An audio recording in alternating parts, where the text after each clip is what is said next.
నమస్తే, welcome to four sides TV. నేను సౌజన్య. నవీన్ నవ్వేశారు, తన కలను సాకారం చేసుకున్నారు. ఒక్కసారైనా అసెంబ్లీలో అడుగు పెట్టాలన్న స్వప్నం నెరవేర్చుకున్నారు. జూబ్లీ హిల్స్లో కాంగ్రెస్ జెండా రెపరెపలాడింది. రేవంత్ పాలనకే జనం జై కొట్టారు. కొంచెం టఫ్ ఇవ్వగా మిగతా రౌండ్లలో నవీన్ యాదవ్ హవానే కొనసాగింది.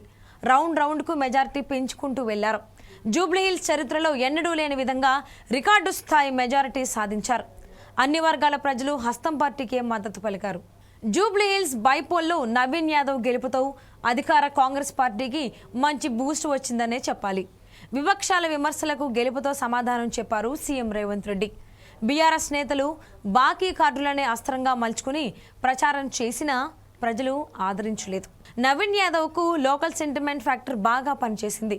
అటు మాగంటి సునీతకు సింపతి మాత్రం వర్కౌట్ కాలేదు.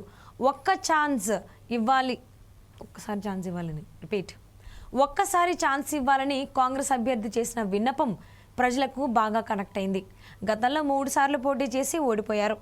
బాగా చదువుకున్న వ్యక్తి, యువకుడు కావడం, పేదలకు సాయం చేయడంలో ముందు వరుసలో ఉండటం కూడా కాంగ్రెస్కు బాగా ప్లస్ అయింది. నిత్యం ప్రజల్లో ఉండే నవీన్ యాదవ్ వెంటే జూబ్లీహిల్స్ ప్రజలు నడిచారు. జూబ్లీహిల్స్ గెలుపు కాంగ్రెస్కు మరింత మైలేజ్ తెస్తుందనే చెప్పాలి. 2 ఏళ్ల కాంగ్రెస్ పాలనపై ప్రజలు ఇచ్చిన తీర్పుగా భావిస్తున్నారు నేతలు. ఇక్కడ విజయం అన్ని పార్టీలకు అనివార్యంగా మారింది. ముఖ్యంగా రేవంత్ రెడ్డి ఫ్యూచర్ పాలిటిక్స్ కూడా జూబ్లీహిల్స్తోనే ముడిపడి ఉన్నాయి. అందుకే ముఖ్యమంత్రి రేవంత్ రెడ్డి కూడా ఈ ఎన్నికను చాలా ప్రతిష్టాత్మకంగా తీసుకున్నారు. మంత్రులు, ఎమ్మెల్యేలు, సీనియర్ నేతలందరూ గడప గడపకు తిరిగి ఓటర్ దేవులను ప్రసన్నం చేసుకున్నారు. రేవంత్ మార్క్ పాలన జూబ్లీహిల్స్ ఉప ఎన్నికలో కనిపించిందని పరిశీలకులు చెబుతున్నారు. ఈ గెలుపు అనేది హస్తం పార్టీకి రాబోయే గ్రేటర్ స్థానిక ఎన్నికల్లో రిపీట్ అవుతుందని ధీమా వ్యక్తం చేస్తున్నారు ఆ పార్టీ నేతలు. సిటీలో కాంగ్రెస్ పార్టీ కోల్పోయిన పట్టును సాధించేందుకు రేవంత్ రెడ్డి కృషి ఫలిస్తుందనే భావనలో ఉన్నారు. ఇదే జోస్తో జీహెచ్ఎంసీ, పంచాయతీ ఎన్నికలకు వెళ్లేలా హస్తం పార్టీకి వ్యూహరచన చేయనుందని రాజకీయ విశ్లేషకులు అభిప్రాయపడుతున్నారు. ఇక జూబ్లీహిల్స్ ఉప ఎన్నికలో Bharatiya Janata party poor performance చేసిందనే చెప్పాలి.